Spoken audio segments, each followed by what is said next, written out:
Hello and welcome back to Let's Play Rogue Trader with me, Bring It On. Let's speak to our command crew. Oh no, again? By the throne, this cogitator will drive me crazy one day.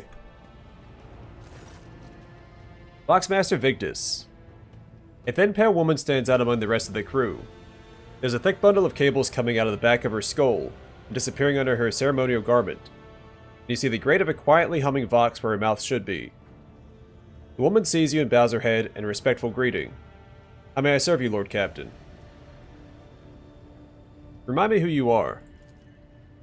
Voxmaster Octavius Victus Suri Ada of the Ptolemon Dynasty, the current Voxmaster serving aboard your vessel. In accordance with the Seneschal's orders, I assume this duty immediately upon the demise of the esteemed Voxmaster Septimus, who was my grandfather.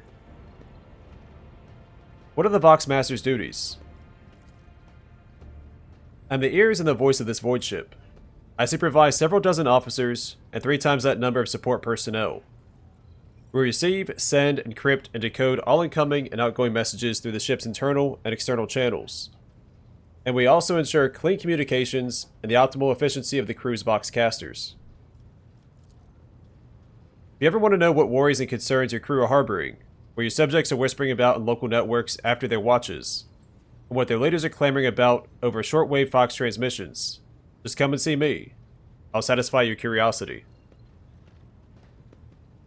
Have the Vox Spirits brought you anything interesting lately? Forgive me, Lord Captain.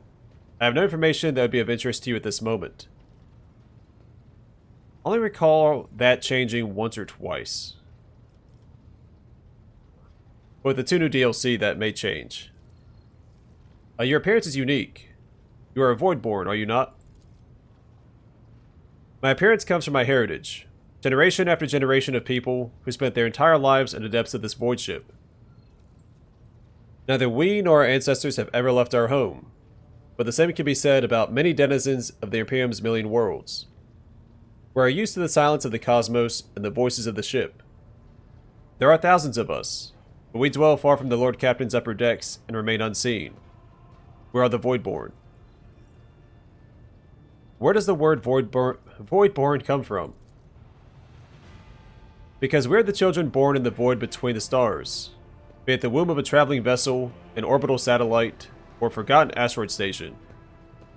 Low gravity, voyages through the warp, and the countless dangers of space travel. Everything others hate and dread is second nature to us. Tell me about the lives of the Voidborn and my crew. To us, the groans, creaks, and murmurs of the ship sound the way babbling brooks and singing birds do to world dwellers.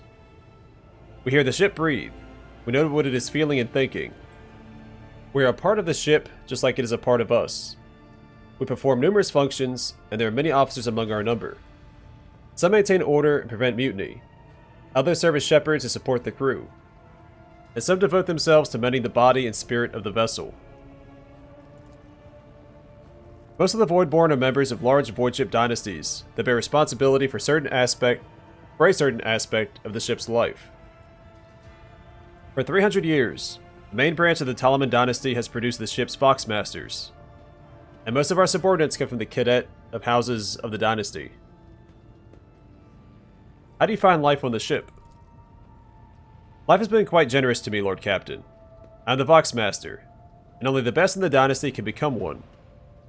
By virtue of my skills and position, no one has ever denied me anything.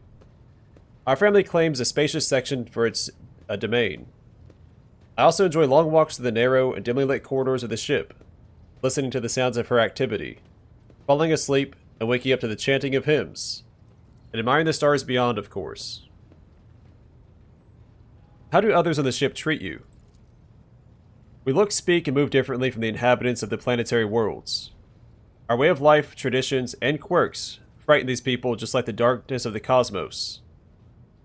Many believe us to be the bringers of ill fortune, and alas, it is the Voidborn who get the blame for terrible warp phenomena during longer voyages. Victus hesitates before continuing. Several years ago, an unfortunate warp jump caused all the food on board to spoil. 15 days later, a hungry and furious crew nearly massacred everyone on the lower decks, blaming us for the misfortune and hoping to restock the larders with our flesh. I would have been killed during the mutiny had Adira Talas not shown up in the right place at the right time. She came to my rescue, and the scoundrels' fear of her was even greater than their fear of the Voidborn.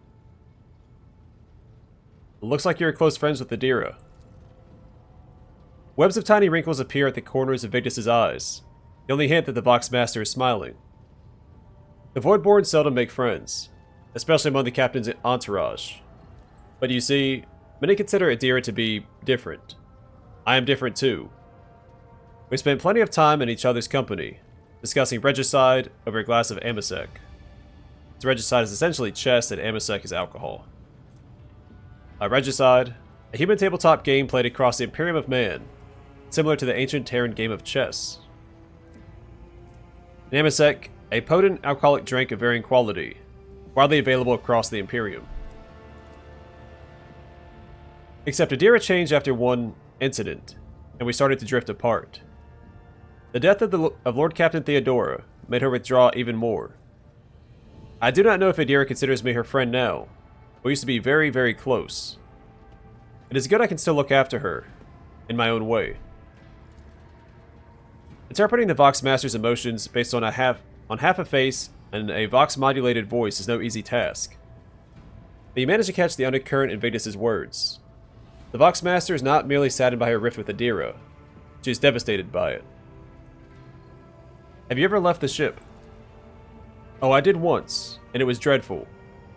It felt like the massive blue dome overhead could shatter at any moment and fall. And my bones would be crushed by the gravity. Victus switches her shoulders, trying to ward off the flood of memories.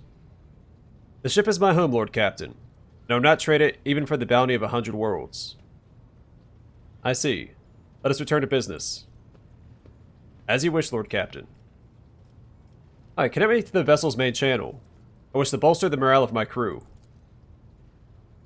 The Voxmaster nods obediently and presses several switches on the device she is holding. It is done, Lord Captain.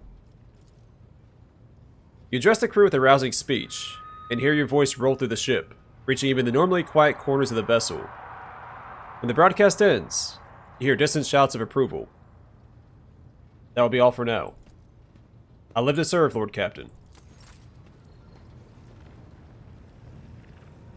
Oh, Abelard. Lord Captain? Abelard surveys you briskly, but meticulously, as though he is inspecting you for shortcomings.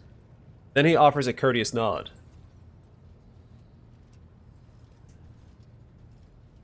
I'd like to know more about my seneschal. As you wish, Lord Captain. What would you like to know? Tell me about yourself. What were you before you became Theodora's seneschal? I used to be an officer in the Navis Imperialis. No, used to be is not quite right. It was not simply a job. It was my calling, the essence of my life. I was proud to serve Lord Captain Theodora, but in my heart and mind, I'm still an officer of the Imperium. In the Navis Imperialis. The battle fleets of the Imperium of Man, also known as the Navis Imperialis. Abelard replies proudly. I met Lord Captain Theodora on a mission where the Imperial Navy was providing reinforcement to the rogue traders' army on one of the frontier worlds.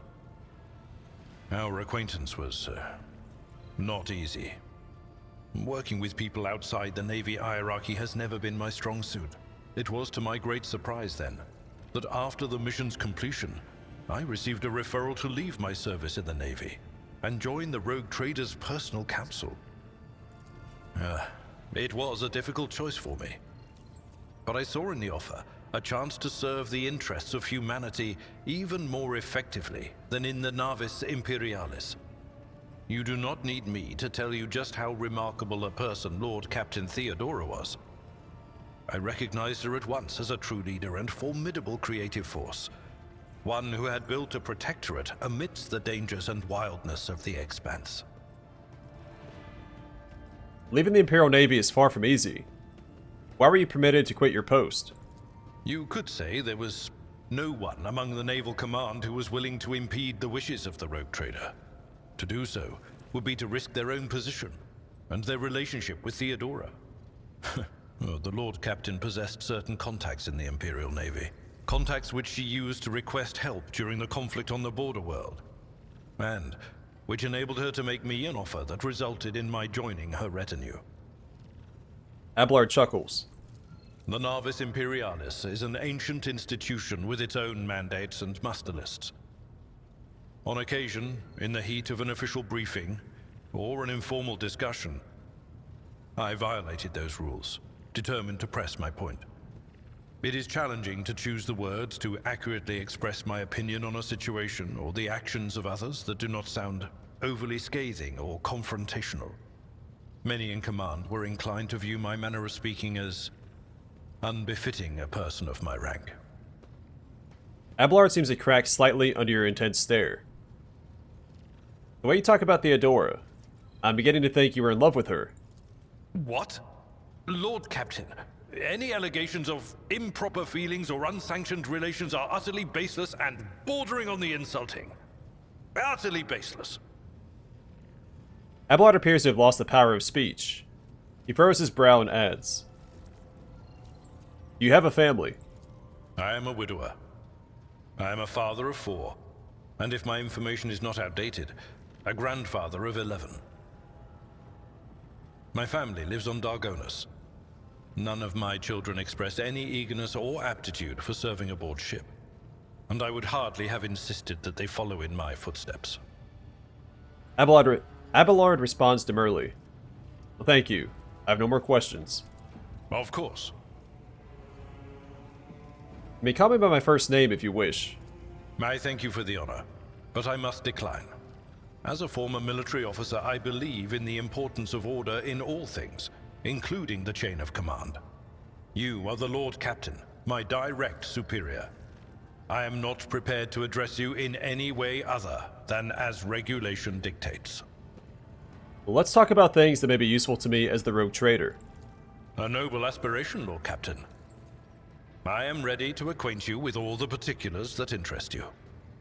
Abelard nods approvingly. Outline the situation in the Cronus Expanse for me. What do I need to know and keep in mind? This is a topic for an official briefing, not a casual conversation. But I will try to answer succinctly. And if you permit, in my own words. The Cronus Expanse is considerably removed from the heart of the Imperium. This means that local warp routes become useless within months. Established pathways are regularly subject to attacks from all kinds of rabble. And in the only major port, the Imperium's frigates find themselves moored alongside pirate vessels. Abelard takes a breath and begins. Until recently, the Cronus Expanse could hardly have been called a region of the Imperium. The situation has changed with the arrival of the Lord Inquisitor, but not by much. This place operates under its own rules, you see. More radical, so to speak. But ones that allow for a non-standard approach where there is a promise of victory. The Cronus Expanse is considered rogue trader territory for a reason.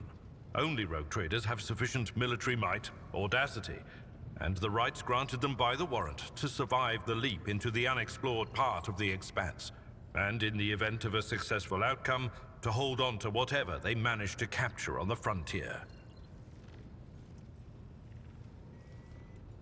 Who are the main players I need to be aware of in the Cronus Expanse? In the first instance, you should treat official representatives of the Imperium with respect. The Expanse may be on the fringes, but it still numbers among the territories of the Golden Throne. The arrival of the Lord Inquisitor has turned the Cronus Expanse into a less wild and uncontrolled region, to the regret of some individuals who had grown inured to the local lawlessness. Rogue traders such as yourself are also servants of the Imperium. They have been accorded special rights and powers. They wield immense authority within their territory, and they enjoy absolute respect in other parts of the Expanse. The most powerful of them are Kalagos Winterscale and Incendia Bastal Chorda. Tread carefully when dealing with either of them. If we are to speak of unclaimed territory, which is what Footfall is, among the scum that dwells on that handful of asteroids, there are 3 factions that wield considerable influence in the sector. The first is the Kazbala Commission, organized crime in its most primitive form. It holds sway over the Liege of Footfall, and has links to rogue trader Winterscale. The second faction is an offshoot of our shining ecclesiarchy, followers of St. Drusus. They are actively building their forces and hold influence over rogue trader Chorda. And finally, the third faction, the Explorators, a wing of the Adeptus Mechanicus. They are willing to die and kill for the secrets of the ancient technological heresies that are hidden among the stars of the Coronis expanse. Conrad, our previous master of whispers. What can you tell me about his betrayal? What do you think he'll do next? You know, Lord Captain, I am no admirer of fine art. But when we next find ourselves in a civilized port, with time to spare, I will promptly find an artist and commission a portrait of the individual to whom you refer, with a hole between the eyes. Conrad Voigtveer. That he committed his treachery and escaped with his life was an unforgivable oversight. Abelard winces as though from toothache. He makes no attempt to hide his feelings. We both served Lord Captain Theodora for many years, and we never saw eye to eye. He was brash. He was never afraid of assuming responsibility, and he willingly took on difficult tasks. I am loath to admit it, but the Von Valancius Protectorate continues to reap the fruits of his labors to this day. His service always garnered my respect. But everything else about him made me want to wring the neck of that two-faced snake.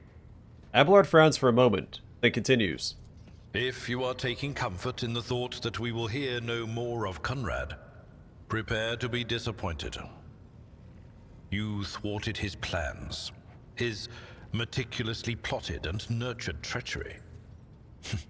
He is sure to attempt to strike at you, and he will use his contacts and knowledge of the Protectorate to do so. The only question, Lord Captain, is whether you will be able to anticipate his next steps. That is all for now. As you wish, Lord Captain.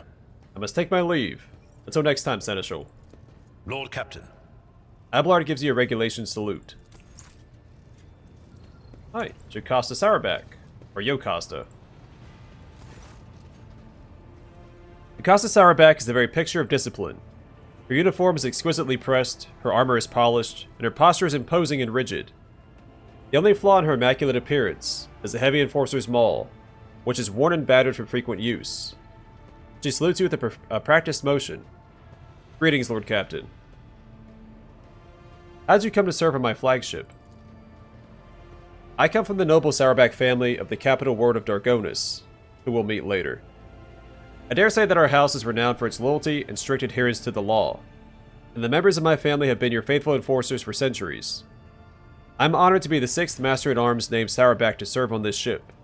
Jocasta speaks the words with unmistakable pride. Why are you here, instead of basking in luxury on Dargonis? Because of my cousin Macarius. A furious crease appears between her brows. I cannot stand him, but the feeling is mutual.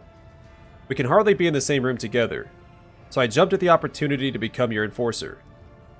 I should thank my obnoxious cousin for nudging me toward the best decision of my life. I serve you with all my heart, and wish for no other fate than this one.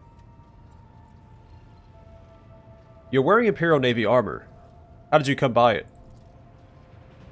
I inherited it from the previous Master-at-Arms. Like the esteemed Seneschal, he left the Navy to serve Lady Theodora. He brought quite a few officers with him, and established a tradition. Upon the death or resignation of an enforcer, his or her armor would be passed on to a fellow officer who distinguished themselves in the course of their duties. I was awarded armor in this way in my time, and upon the death of my predecessor, I inherited his personal armor. What is your opinion of me as Lord Captain?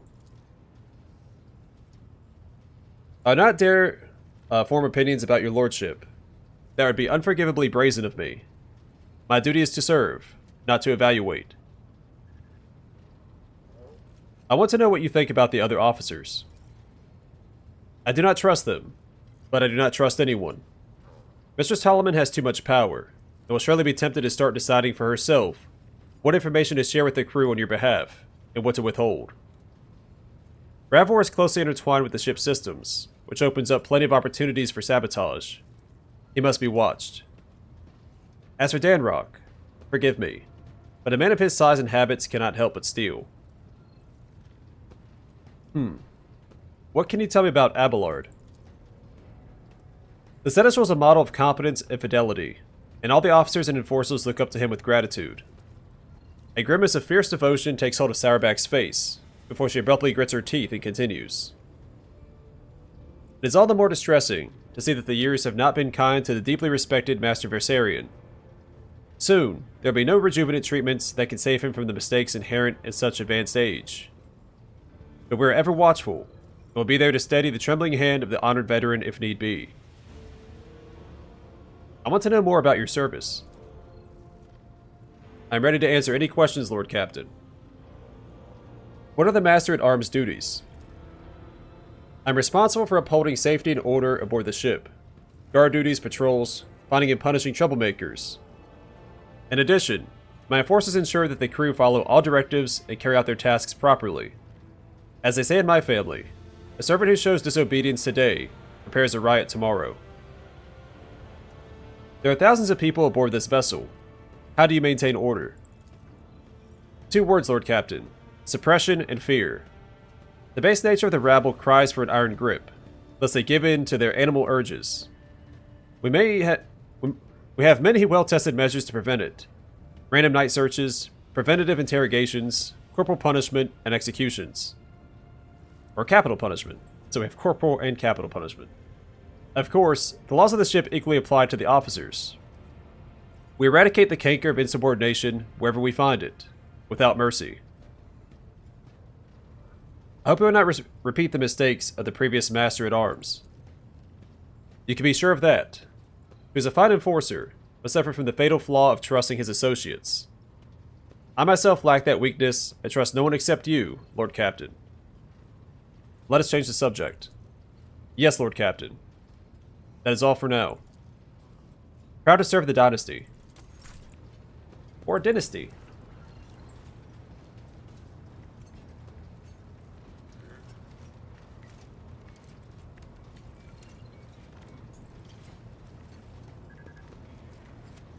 There's an incident in officers' quarters. A healer team is required. Hey, did you hear? They saw it again. It was on the middle decks this time. Vessel stands ready, Lord Captain. What are you talking about? Don't tell me you believe these daft rumors about the rogue trader's ghost.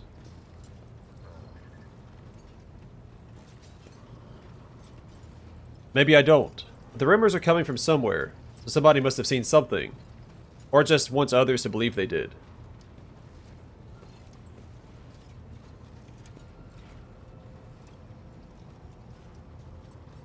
Oh no. What if there is sorceress heresy among the crew? You never know.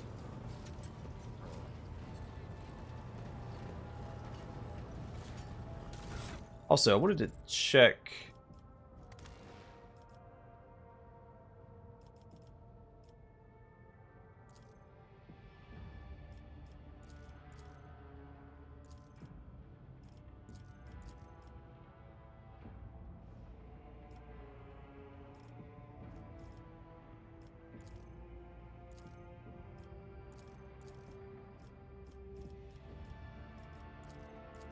I prefer not seeing that helmet. Alright, so we don't really have time to talk to anyone else on the bridge right now. Let's go to our quarters. We'll collect our items and look at those.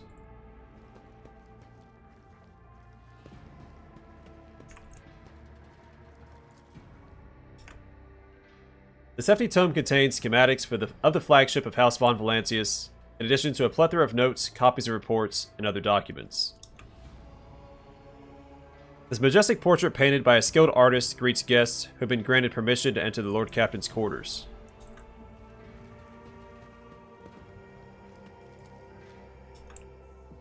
The positions of the pieces on the board suggest that this game of regicide was interrupted. The winner was never determined. The glinting of the displayed weapons is mesmerizing. You've never seen many of these articles before.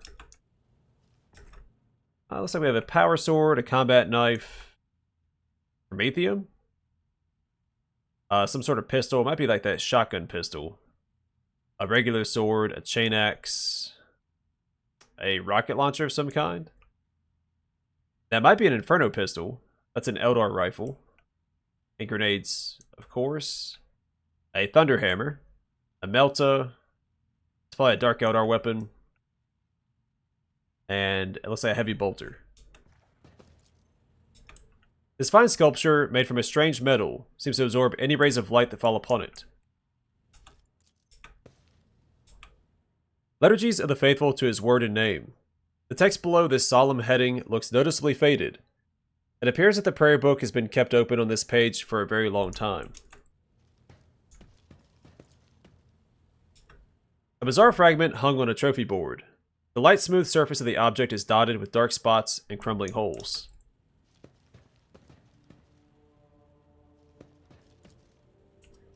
The parlor organ seems to have been sitting idle for many years.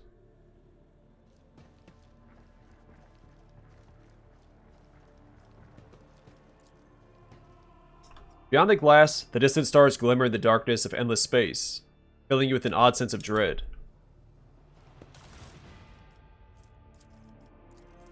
Unfinished letter. His chagrin is irrelevant. Whitebeard's mistake cost me too much.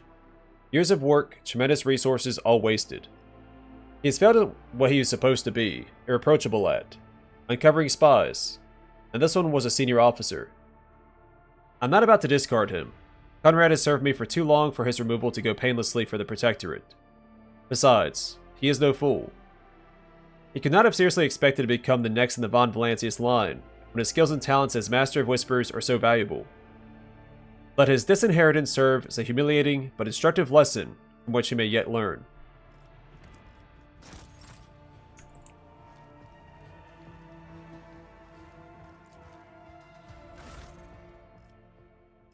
Oh, you can actually change your portrait.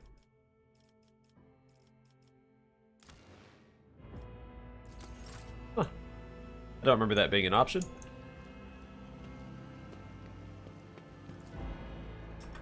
The long dead eyes of this fierce monster forever capture the fear and pain of its final moments.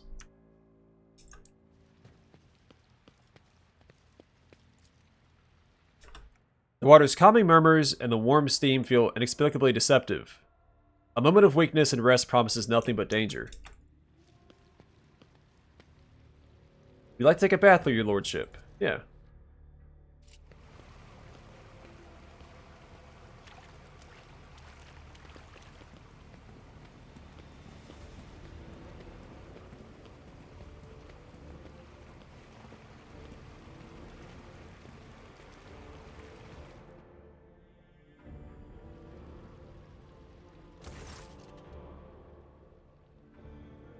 The soothing water caresses your senses, and your grateful muscles welcome the chance to rest. A pleasant languor spreads through your body as you allow yourself a moment of quiet relaxation.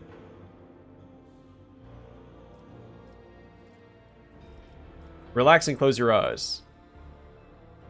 The tension slowly retreats as you bring yourself to complete stillness. Joint by joint, muscle by muscle, pore by pore. Before long, you've surrendered the bastion of your body to the bliss of oblivion. Troubles, worries, loss, such things do not belong in this newly established dominion of tranquility. There are only the infinite waters of the weightlessness, in which, stripped of all things superficial, the mind of Donnie Dawson von Valancius drifts in silent bliss. It is a conscious mind. What fills his consciousness?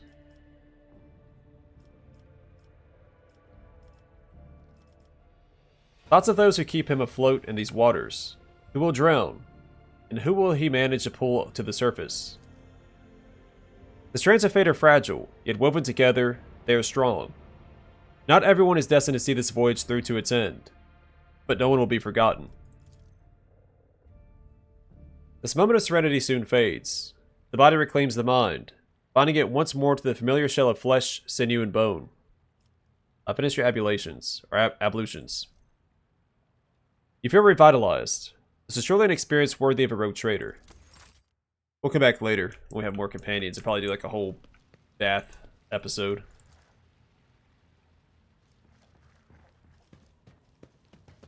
Oh, we can play it.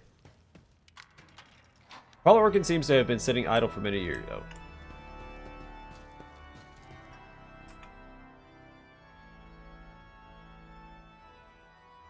The ticking of the clock is too quiet for its bulky size. Like glinting off the polished skull of some unknown Xenos. Makes it seem like the bony face is mocking you. But it's an orc. We know what Xenos that is. Lord Captain's Data Chronicle, so this is just for the backers of the game.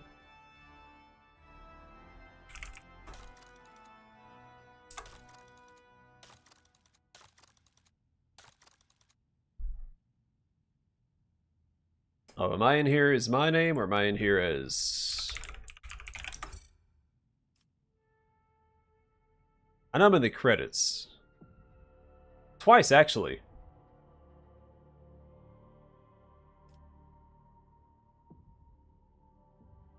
I found myself in here before.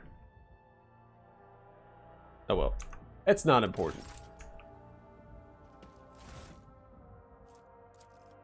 Alright, handwritten letter with a seal. Esteemed Theodora, a change of circumstances has demanded your immediate assistance in our mutual cause. Forthwith, upon receiving this letter and performing the necessary preparations of the crew, you are to depart for the Rycad system. One of my acolytes, Interrogator Heinrichs van Calix, operates there at the present time. Upon your arrival in the system, you will, without delay, make contact with him and offer any assistance required of you. This is the same thing as this one, isn't it? It is. We're not going to read that again.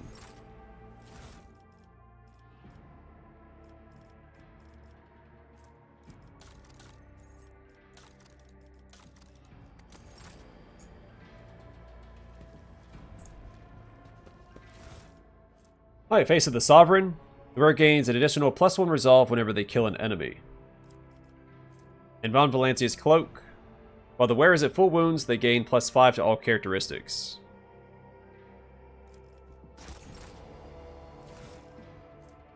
Blast Wave. Shots from this shotgun push targets 3 cells away, even if the shot misses. Heirloom Pistol, or Auto Pistol. This auto pistol can be used as if the wielder has the dual weapon combat talent. +5 perception and +5 ballistic skill. Solid projectile weapons have an increase +50% over penetration. Negotiator Pistol. Attacks on this pistol inflict the melting effect, +5 persuasion. And melting reduces their armor, I believe. Or deflection, and armor. So each stack reduces deflection by -1 and armor by -10%. The Wrath of St. Drusus. Does not have an area attack. Increases damage from all sources against any hit targets by 15% until the end of combat. Does not stack. The chain weapons deal +25% critical damage. Most warriors prefer swords for they provide more flexibility on the battlefield against close combat enemies. +10% parry, and -10 to enemy weapon skill when hit. So this one will probably give to Abelard. A Mark of the Ruler. A marvelous compact weapon in the form of a ring. It allows the wearer to fire a laser shot once per combat. It's not very useful. Xenopelt Cloak. The wearer receives -5 less damage from critical hits. The wearer gains +10 to coercion. Honestly, the bonus to coercion might be worth it by itself.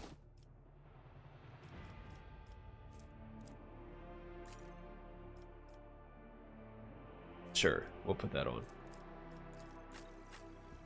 For each kill, she'll get this.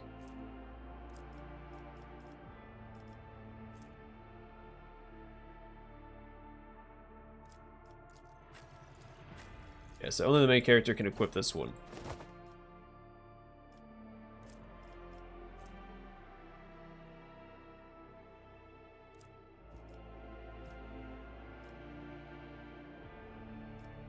Man, it looks really cool. I don't know if it's worth it because as soon as you take a point of damage, I mean, that's it.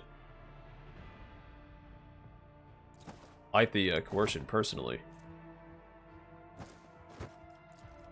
Fellowship in combat is fine, especially for some of the talents that we can get for like the shield. But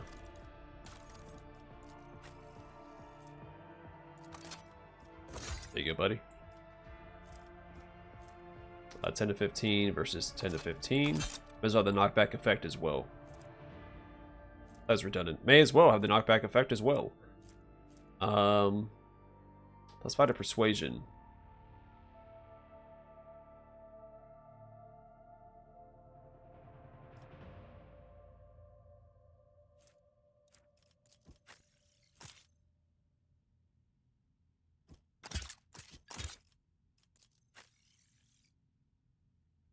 that should do for now.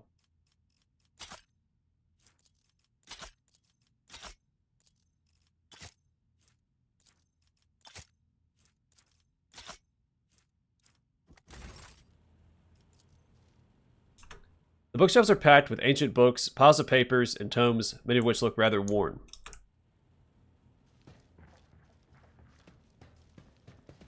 I'm not going to link my account. Alright, that should be our chambers taken care of. Wait, did I... So I was thinking I left something in here.